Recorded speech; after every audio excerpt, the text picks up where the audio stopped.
আজকে 94 নম্বর তারকা চিহ্নিত প্রশ্নটি আমার ছিল, সেটি স্থানান্তরিত হয়েছে, কিন্তু কি কারণে স্থানান্তরিত হয়েছে জানি না। মাননীয় মন্ত্রীর কাছে আমার প্রশ্ন, আমদানি এবং রপ্তানির আড়ালে প্রতি বছর $8 বিলিয়ন মতন টাকা বিদেশে পাচার হয়ে যাচ্ছে।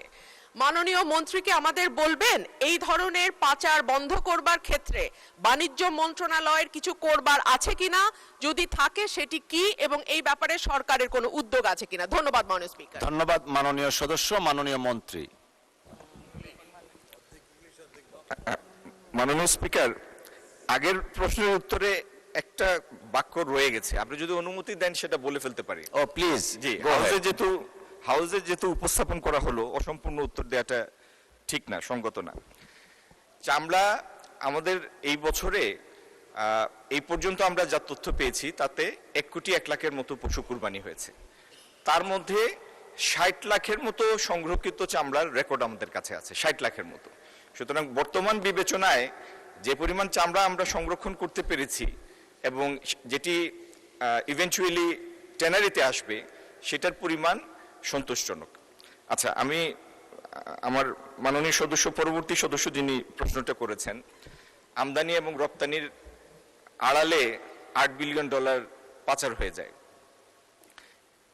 মাননীয় স্পিকার, এটা একটা পারসিভড অ্যামাউন্ট। এখন আমদানি রপ্তানির আড়ালে আমদানির অনেকগুলির মধ্যে টেরিফ আছে, সেই প্রাইস ফিক্স আছে, অনেকগুলির মধ্যে পিএসআই আছে, প্রিশিপমেন্ট ইন্সপেকশনের ক্লজ আছে। যদি এই প্রিশিপমেন্ট ক্লজ এবং টেরিফ ভ্যালুর বাইরে কোনো পণ্যের মধ্যে যদি এরকম কোনো দুর্বলতা থাকে যেটিতে বেশি পাচার হয়ে যাচ্ছে, এটি একটি স্টাডি, গবেষণার বিষয়। মাননীয় স্পিকার, এটি শুনতে বা বলতে যেরকম সোজা মনে হয়, হাজার হাজার পণ্য বাংলাদেশে আসে এবং বাংলাদেশে পণ্য এবং সেবা মিলে, আমি একটা ধারণা দেওয়ার জন্য বলছি, গত বছর আমাদের আমদানি ছিল 67 বিলিয়নের মতো। 67 বিলিয়নের আমদানির মধ্যে এবং 55 বিলিয়নের রপ্তানির মধ্যে, তার মানে প্রায় 130 বিলিয়নের আমদানি রপ্তানির অর্থনীতি এই দেশটি।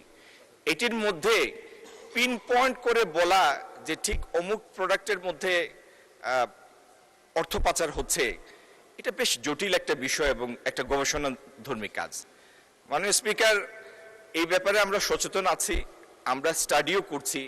যদি আমাদের নজরে এরকম কোনো বিষয় আসে, আমি হাউসকে আশ্বস্ত করতে চাই যথাযথ ব্যবস্থা আমরা নিব। ধন্যবাদ। ধন্যবাদ মাননীয়